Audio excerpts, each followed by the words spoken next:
Hello, welcome to our Create session for the 19th of July. If you would like a copy of this colouring sheet, and actually a sheet which has it all coloured in as well, this should be attached in the description below this video.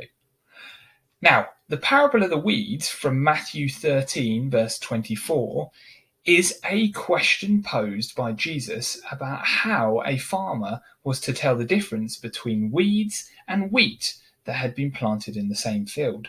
Now, this farmer hadn't put them there himself, but somebody had come and put them in the middle of the night and made it really hard to tell what was the difference between the wheat and the weeds. And the word used in the original scripture was actually to reference a plant that looked very much like the wheat in its early stage.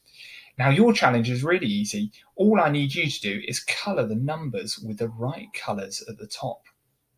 And once you've done that, you should find it very easy to work out which bits are the wheat and which bits are the weeds and the bits that we don't need. So give it a go and let me know how you get on. There's also, under this video in the description, there's also a coloured sheet with the answer on if you're not sure.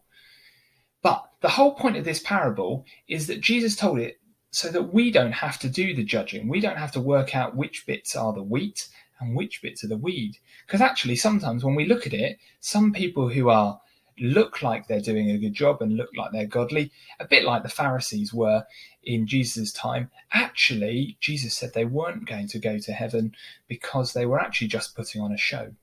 And sometimes we write some people off, and actually they're doing exactly the right things, and Jesus wants to celebrate with them in heaven.